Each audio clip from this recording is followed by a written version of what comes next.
April 1971, Beverly Hills. The Directors Guild of America Awards dinner. Clint Eastwood stands near the bar watching John Wayne hold court across the room. The Duke is 64 years old, holding a whiskey, surrounded by old Hollywood royalty. Clint is 41, nursing a beer, mostly alone. And in about 90 seconds, Wayne is going to walk over and tell Clint exactly what he thinks of his westerns. What he says will either destroy Clint or define him. And Clint will respond without saying a word.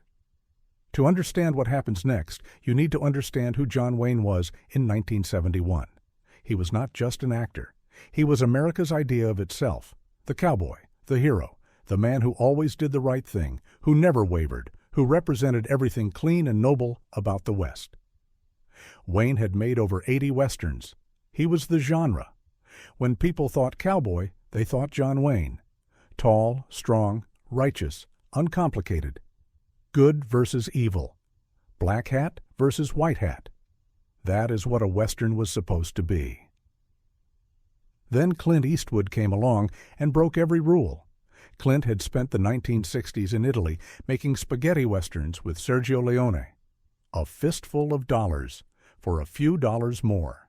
The good, the bad, and the ugly. These films were violent, morally ambiguous, cynical. The heroes were not heroes.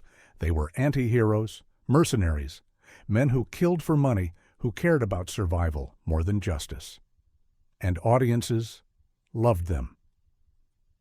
By 1971, Clint had returned to America and directed his first Western, High Plains Drifter. It was dark, brutal, almost supernatural, a ghost story disguised as a Western, everything John Wayne hated. Wayne had been vocal about it. In interviews, he called the new Westerns filth. He said they degraded the genre, that they lacked honor, that they taught young people the wrong lessons. He never mentioned Clint by name, but everyone knew who he meant. Tonight is the first time they have been in the same room in years. Clint sees Wayne excuse himself from his group. Wayne is walking toward him. Slow, deliberate, the way he walked in his films. Men move out of his way without thinking. Even at 64, even diminished by illness, John Wayne commands space. Clint does not move. He just watches Wayne approach, his face neutral, his body relaxed. He looks like a man waiting for a bus, not like a man about to be judged by a legend. Wayne stops 3 feet away. Up close, Clint can see how the years have worn him down. The cancer, the surgeries, the weight of carrying an entire genre on his shoulders for 4 decades. But Wayne's eyes are still sharp, still blue, still piercing. Eastwood. Wayne's voice is gravelly, tired. Duke. Clint nods. I have been watching your films. Wayne does not sound angry, just disappointed, like a father who expected better. Clint does not respond. He just waits. They are not westerns. Wayne says it quietly, matter of fact. They look like westerns. They are set in the West. But they are not westerns, not real ones. Clint takes a sip of his beer. What makes a western real? Honor, heroism. A man standing up for what is right even when it costs him. That is what a western is. That is what the West was about. Building something, protecting the innocent, fighting evil. Your films, they do not have that. They have killing. They have greed. They have men who care about nothing but themselves. Clint could argue. He could point out that the real West was not clean, was not noble, was full of violence and greed and moral ambiguity. He could say that his films are more honest than Wayne's, but he does not. He just says, different times, Duke, different stories. Wayne shakes his head. Stories do not change. Truth does not change. A hero is a hero. A villain is a villain. You muddy that, you lose what makes a Western matter. You lose the whole point. Which is what? To show people how to be better? To give them something to aspire to. Your films, they do not do that.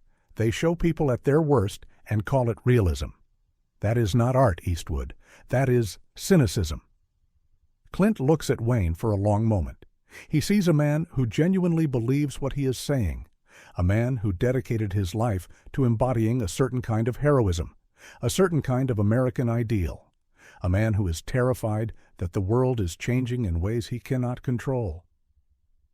"Maybe you are right," Clint says quietly. "Maybe my films are not real Westerns. Maybe they are something else." Wayne blinks. He was expecting a fight, a defense. Not this. Then why make them? Because the men I knew who went to war did not come back heroes. They came back broken. They did not talk about honor. They talked about survival. They did not feel noble. They felt guilty for living when their friends died. And when I make a film about a gunfighter, I think about those men. I think about what killing does to a person. I do not think it makes them clean. I think it makes them damaged. Wayne's jaw tightens. War is different from the frontier. Is it? Men with guns making life and death decisions. Seems the same to me. They stand in silence. Around them, the party continues. Executives laugh. Actresses pose for photographers. But in this small pocket of space, two men are negotiating the soul of an entire genre. Finally, Wayne speaks again, softer now. "You are talented, Eastwood. I will give you that. You know how to frame a shot. You understand pacing. But talent is not enough. You have a responsibility." People look to Westerns to understand what it means to be American, what it means to be good. If you show them that there is no difference between a hero and a killer, what does that teach them? That the difference is not in the killing. It is in why you kill, and who you become after. Wayne stares at him. For a moment, something shifts in his expression. Not agreement, but recognition. The recognition that Clint is not being disrespectful. He is being honest. "You're wrong." Wayne says it without anger now, just certainty. "But you believe what you're saying. I will give you that." "I do." Wayne nods once, then he turns and walks away. Back to his group, back to his whiskey, back to the world he helped create and cannot let go of. Clint watches him go. He does not feel victorious. He does not feel vindicated. He just feels tired. Tired of defending his vision. Tired of being told he is destroying something sacred, but he also knows he is not going to stop. The next morning, Clint is back on set. He is directing Play Misty for Me, a psychological thriller about obsession and violence. It is not a Western, but it carries the same themes. The darkness beneath the surface, the cost of desire, the way people lie to themselves about who they are. His assistant director mentions the encounter with Wayne. Everyone has heard about it by now. Hollywood is a small town. "What did you say to him?" the assistant asks. "Not much. Did he change your mind?" "No." "Did you change his?" Clint smiles slightly. "No, but that was not the point." "What was the point?" "To listen, to let him say what he needed to say. He's dying. He knows the world is moving past him. And he needed someone to hear that it mattered to him, what Westerns meant, what they represented. So I listened." The assistant nods, understanding. "That is more generous than Wayne deserved." "Maybe. But generosity costs me nothing." And it mattered to him. Over the next decade, Clint continues making Westerns, The Outlaw Josie Wales, Pale Rider, and eventually Unforgiven, each one darker, more complex, more honest about violence and heroism than the last. John Wayne dies in 1979. He never sees Unforgiven, never sees Clint win the Oscar for Best Director, never sees the genre he loved transform into something he would not recognize. But in his final years, something interesting happens. Wayne is asked in an interview about the new generation of Western filmmakers. The interviewer mentions Clint Eastwood. Wayne is quiet for a moment, then he says, "Eastwood knows what he is doing. I do not agree with him.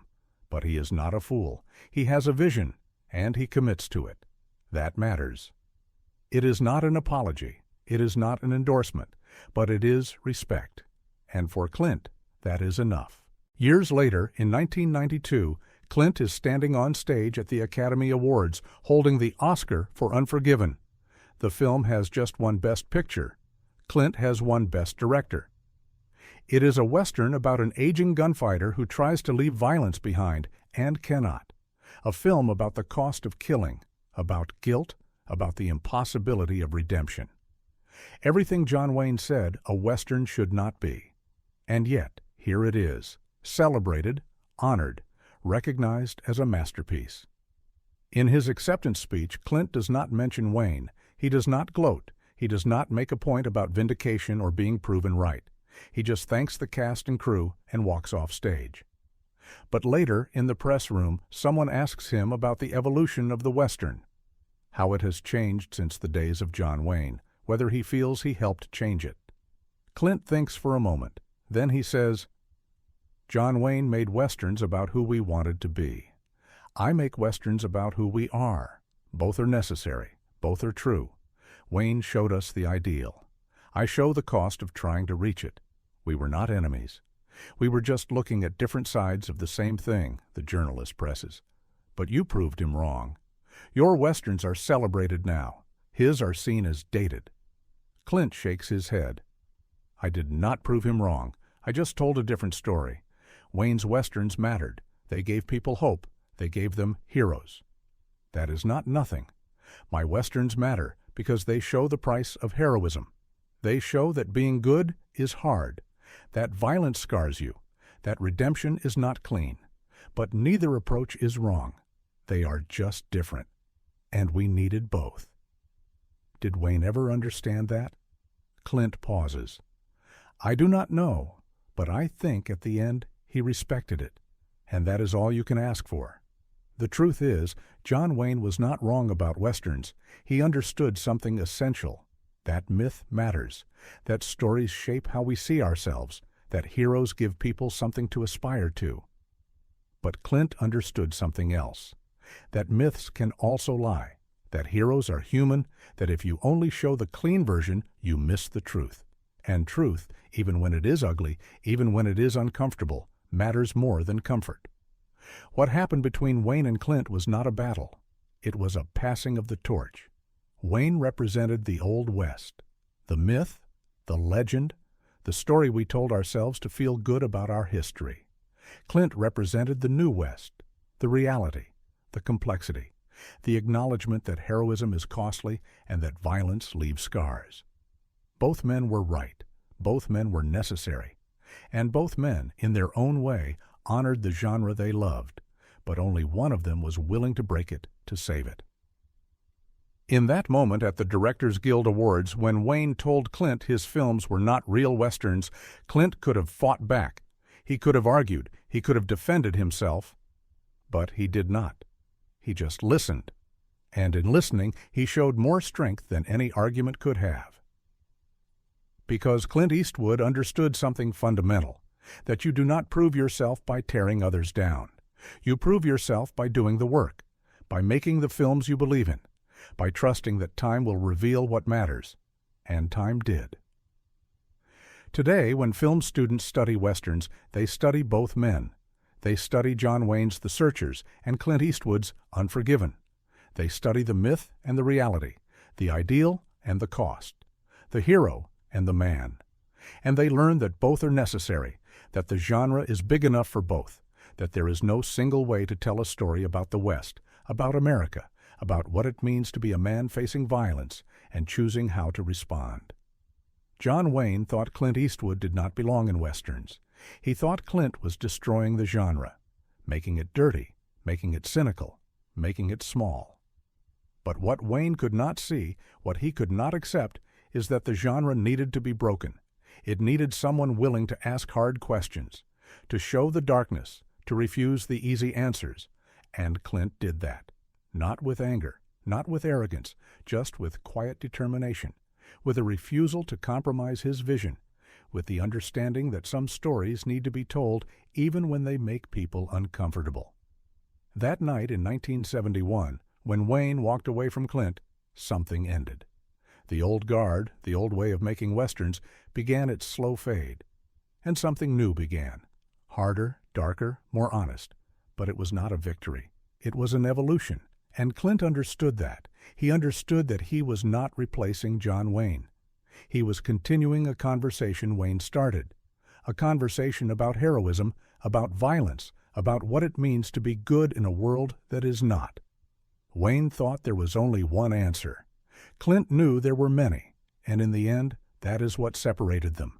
Not talent, not vision, but the willingness to sit with complexity, to let the questions breathe, to refuse the comfort of certainty. That is who Clint Eastwood is, not the man with no name, not Dirty Harry. The man who listened to John Wayne criticize everything he stood for and did not defend himself, did not attack, just absorbed it, considered it, and kept making the films he believed in, because legacy is not built in a moment. It is built in decades, in choices, in the refusal to compromise even when legends tell you you are wrong. John Wayne died believing Westerns should be one thing. Clint Eastwood lived long enough to prove they could be more. And in that difference, in that tension, the genre found new life. Not because one man was right and the other wrong, but because both men cared enough to fight for their vision of what mattered. And sometimes that is enough. Sometimes the argument is the point. The conversation is the legacy. The willingness to disagree and still respect each other is what endures. That is the story of John Wayne and Clint Eastwood. Two men, two visions, one genre, and a night in 1971 when they stood 3 feet apart and realized they were never going to agree. But they did not have to. They just had to keep working, keep believing, keep making films that mattered to them, and let the world decide which vision or which combination of visions would survive. Clint Eastwood belonged in Westerns, not because John Wayne said so, because the work said so, because audiences said so, because time said so. And in the end, that is the only verdict that matters. If you found this story meaningful, there are more waiting. Real moments, quiet acts of integrity, the kind of stories that do not shout but stay with you. Subscribe, and we will keep telling them together.